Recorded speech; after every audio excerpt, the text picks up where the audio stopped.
Hello, everybody, and welcome to the Irvine Valley College's debate night. On behalf of the Irvine Valley College student government and the Irvine Valley College speech and debate team, I'm here to welcome you to this Proposition 22 debate. My name is Bill Neeson. I am one of the co-directors of forensics at Irvine Valley College.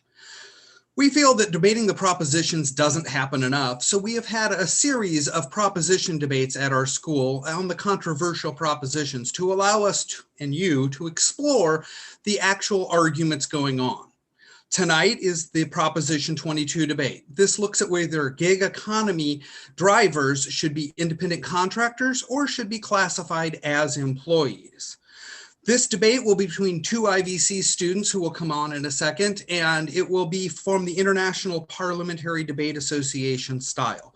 What that means is that each of them are going to give a constructive speech where they explain their arguments, ask questions of each other, and then give a rebuttal speech at the end. So, to start off tonight's debate, I'd like to bring up our first speaker to introduce himself and start the debate.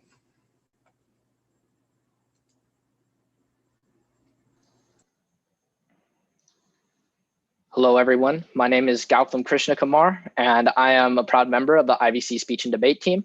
We are here tonight to debate Proposition 22. Prop 22 allows app-based drivers to be independent contractors and gain benefits they would not have if otherwise. If Prop 22 fails, then the California government will classify all app-based drivers as employees. I will give two reasons why one should vote for Prop 22. Reason number one, it helps the California government. With the highest state income tax of 13.3% and the cost of living only continuing to increase, people need to pay those bills. Uber gives California plenty of business, and it also helps address drunk driving at the same time. Helen Whitey, president of Mothers Against Drunk Driving Association, states that the best way to prevent drunk driving is to simply never drive and drink. Prop 22 will preserve rideshare services that help keep drug-impaired drivers off our roads by providing a safe, reliable, convenient, and affordable alternative to driving, which is Uber. The business model is as follows. Uber gives people discounts for going to events and parties, but people go to the party, they get drunk, and instead of driving home, they use Uber and hurt nobody. Perfectly applying Helen Whitey's perfect statement. This also benefits California because each purchase has a sales tax, benefiting the government. And in California, Uber has an undeniable place in people's daily lives. According to the Union of Concerned Scientists, Uber and Lyft offer more than 150,000 intra-San Francisco trips per day. Uber states that up to 76% of their 209 California drivers can be cut due to the California law if Prop 22 doesn't pass. All that good business, which is going to the state, will be gone, and it could lead to a disaster for many upstanding civilians because there's such a heavy reliance on these driver app-based alternatives. 150,000 is only in San Fran. There's no doubt it could be just as high in other urban areas in California as well.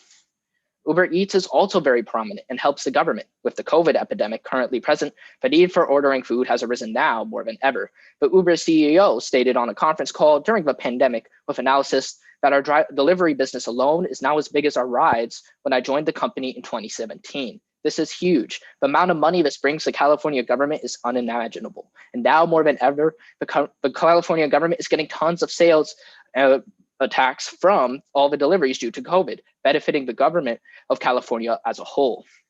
If Prop 22 is not passed, all that money which is made from these app-based driving apps will completely dissipate, and it's safe to assume that the economic casualties will be somewhat severe. Therefore, voting for Prop 22 gives California money and helps sustain the government. My second reason is that it's better for drivers overall. According to Prop 22's website, 80% of app-based drivers support Prop 22, and for very good reason. It gives independence, which drivers simply won't have otherwise. Just listen to a few of the benefits for independent driving: guaranteed hourly earnings and per mile compensation, funding for new health benefits for drivers who work at least 15 hours a week, and medical and disability coverage for injuries and illness on the job. It is key to know that Uber drivers work part-time most of the time, with the average driver clocking in at 17 hours per week. And they work 12.5% as much as the full-time worker, according to the Economic Policy Institute. Most will receive the benefits because 17 hours per week, it meets the 15 hours per week requirement. The freedom which Uber drivers are offered is a key reason as to why people love the job. If people lose that freedom and are forced to become employed, what is to say Uber will be able to even sustain its business? Uber is already diminishing in profit, and with revenue only continuing to decrease, if Uber loses this bill, it's gone. There's no way Uber or these driver-based companies can be sustained. A part-time job which so many people rely on will be gone, and if Prop 22 is not passed, then we can assume that the business model will falter. Uber and other businesses like it will bump up its prices astronomically to compensate for the lack of revenue and workers, and the business will go bankrupt. This will put thousands out to dry. Linking this back to my previous argument, we know how important Uber is in California, as well as its other alternatives, and it helps the state immensely. If Prop 22 is not passed, we could see severe economic consequences, not only for the government, for drivers as well. That's why you should vote for Proposition 22. Thank you.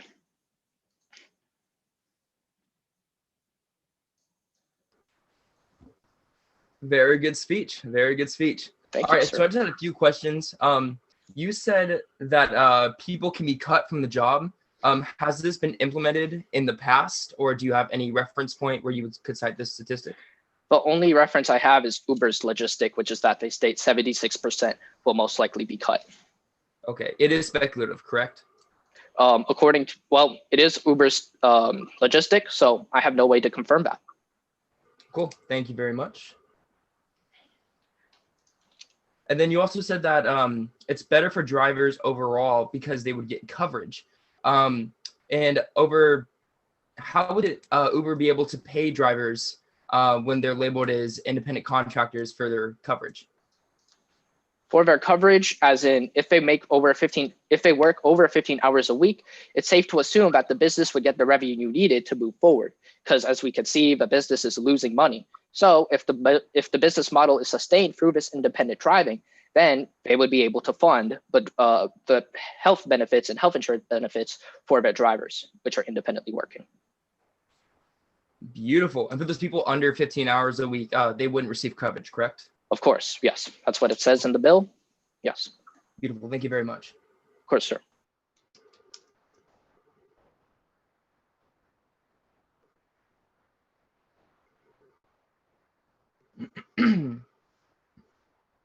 All right, beautiful.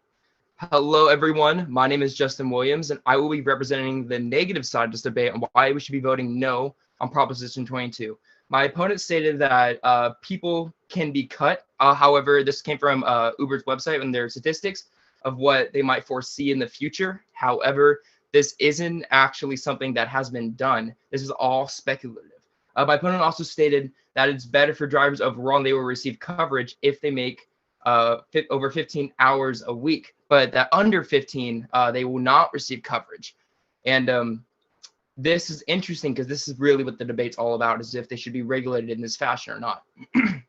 So Uber, Lyft, Instacart, and DoorDash wrote Proposition 22 to create a special exemption for themselves from California law that requires app-based companies to provide basic protections to their workers.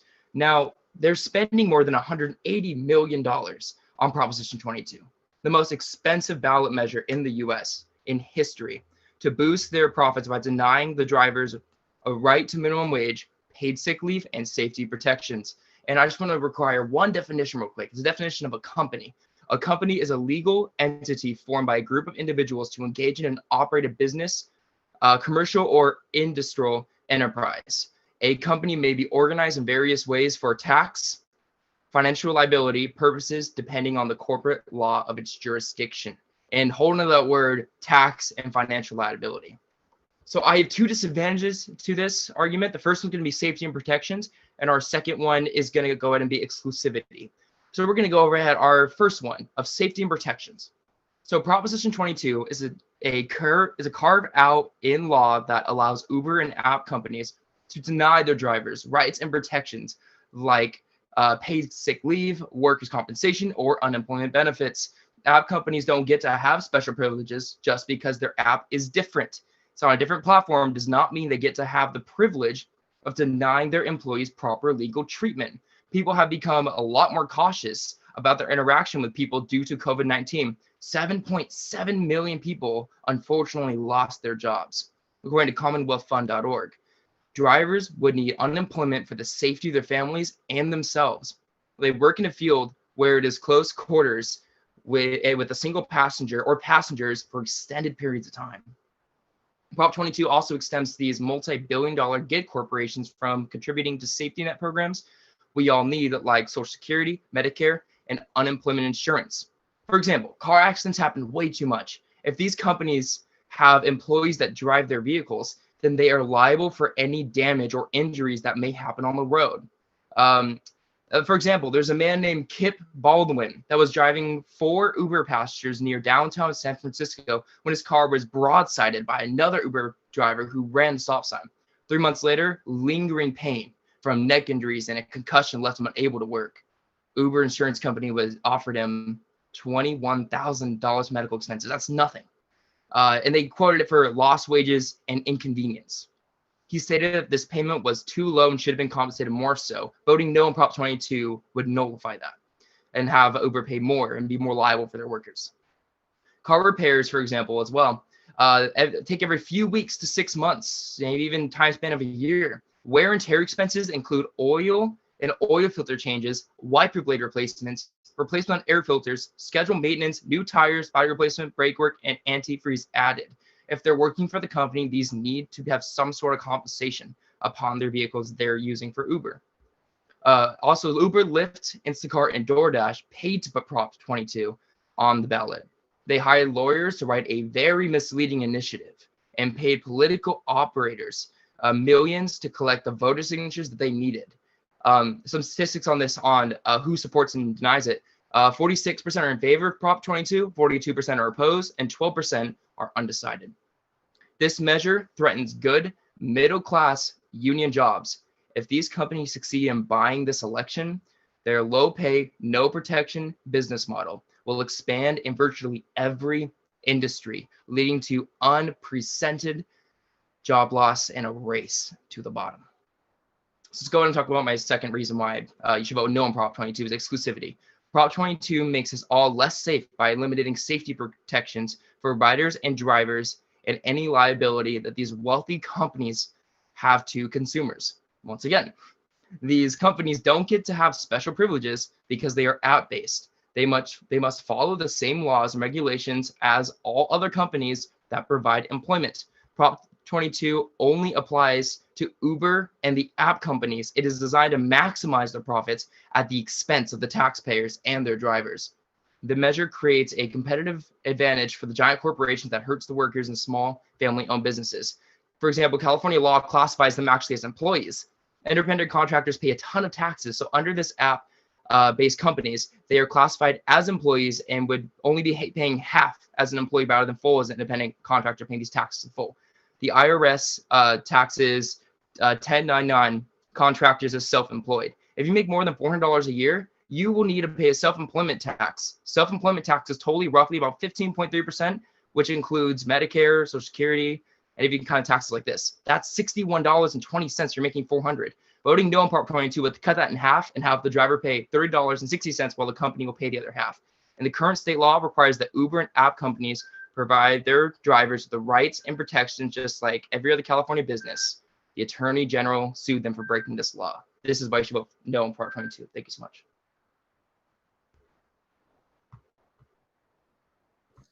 Great speech, my friend. I have a few questions. So to start on exclusivity to big companies, these big companies offer a lot of revenue to the state.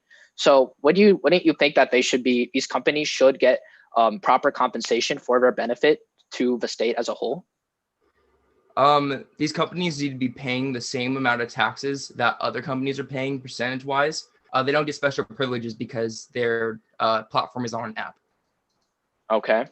And as for the lack of basic protections, I just want to clarify that most people meet the 15 hours to get those basic protections from Prop 22. So I was wondering whether or not that impact is as significant as you make it. Like if they meet most of the 15 hours, wouldn't that mean that they get the insurance? Only for not everything, but people that do work over 15 hours a week would get these protections, but that doesn't include everyone. People that are only doing it as a side job when they work full time, elsewhere, they don't get the same protections. And this needs to have it for every single driver, not just the ones that only work 15 or more a week. Got it. Awesome. Thank you so much. I'm going to start my rebuttal speech now. So my friend gave a lot of very good points, and I would like to address them and then expand on my own arguments. First, the main point which my opponent addressed from me is whether or not the Uber drivers would be cut, and he said it would be speculative. However, he didn't address my reasoning at all. The reason why so many drivers would be cut is because the business model won't allow it. Simply put, if Uber doesn't get the revenue that it needs desperately from Prop 22, it won't be able to sustain itself. Uber is already losing economically, and it is not making any profit overall. So if Uber loses this bill, which are putting hundreds of millions into, it's not really going to turn out well for them. And to expand on that, if Uber doesn't pass this bill and other companies like it, it will mean the end for the business. So it's safe to assume that there are economic casualties to these companies, and that it is definitely not speculative. Onto the lack of basic protections. Most people, as I stated, do meet the 15 hours, and the majority do, as I stated in my source. So I don't really see how this is that big of an issue. Several maintenance would be needed for vehicles. And I would say this applies more to the employees of Uber as well, which will be staying, and the small ones which will stay, because we don't even know how many employees will remain after the cuts happen. And as for the low pay, bad business model, clearly for these app-based drivers, clearly their economic benefits these companies have shown are there. With 150,000 drivers lifts happening every day in San Francisco, it's clear that these companies are benefiting the state overall. I don't really see what the issue is if they're giving such great revenue to the state of California. To expand on my argument, my opponent made a very good point about COVID, and Uber Eats, as I stated, is a great alternative with people ordering from their houses. With the COVID alternative, the CEO stated that so many people are ordering compared to the Lyfts, which they had in 2017. It shows that the people in COVID have adapted, and they don't need to have the same negative impacts of getting the disease, since all they have to do is drop it off in front of their door. My opponent doesn't address this at all, and this is huge, because similarly, the delivery business is on the same level as the ride business. This is important to take note of, because if this is the case, that means that if this bill does not pass, we're essentially eliminating all these jobs which don't have the negative benefits my opponent was stating about COVID. As for the main issue of basic protections, these independent workers are working part-time. If they don't need the money, they don't have to work at these jobs. In fact, my opponent should state that if they're not going to get the same compensation independently, they should at least have a plan to help out these workers. Voting for Prop 22 benefits everyone as a whole for these drivers, and is good for the economy and for drivers. That's why you should vote for Prop 22. Thank you.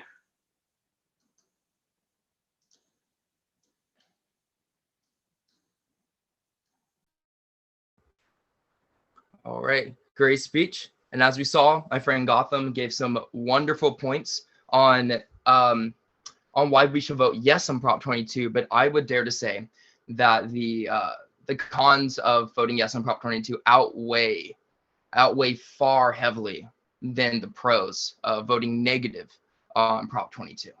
My opponents actually said that the majority is 15 hours a week. They would continue to reap some sort of benefit, but unfortunately, that's not everyone. And for Uber, as it being classified as a business, all the employees are classified as employees, not independent contractors under California law. They need to be treated as such, regardless of the hours a week they work. It's not a proper justification nor a meaningful justification just to have the majority fit with the minority to suffer. And my opponent also stated that the Uber won't make profit at all.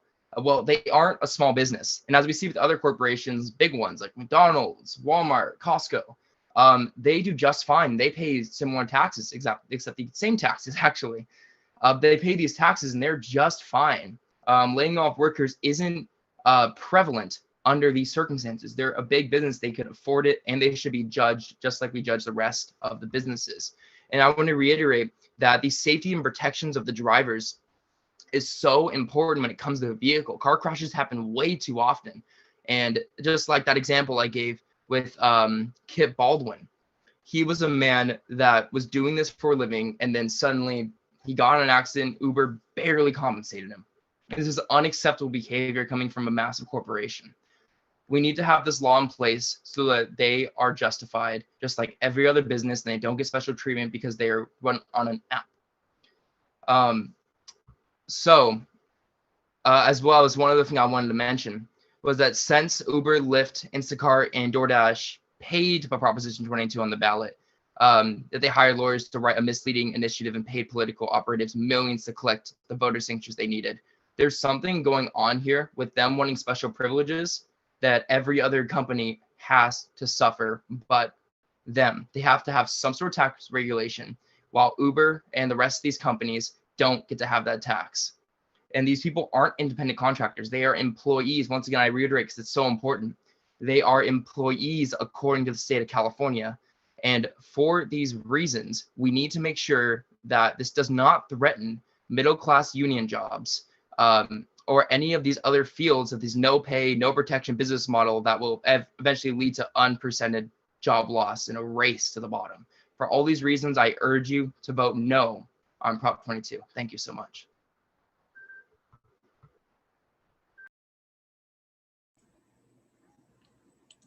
I'd like to thank you all for watching this debate online. It's one of the things we love is having the community come out and see what we do. Normally, we'd like to see you a little closer face to face, but in a COVID world, this will do. And at least we still get to showcase what we do here at Irvine Valley College Speech and Debates team. I need to thank a few people. First, from the student government and the Irvine Valley College debate program, I would like to thank our administration. They are so supportive of us, and without them, there is no way I could do what I do. I couldn't spend the time coaching the students I do without the support of this university or college, and we are actually very privileged in how much they support us. I also would like to thank the debaters for actually, spending their night giving a debate and letting you see what it looks like to do a public debate for them. And this was a really good example. I think they did a great job, and I really am very happy that they did this for us, and they did a great job. Finally, I think, go out and vote. Whatever side you're on this proposition, now is your time to speak it, because as my debater showed you, it's pretty split right now, and who knows which way this is going to go. So if you want your opinion to be heard, please vote.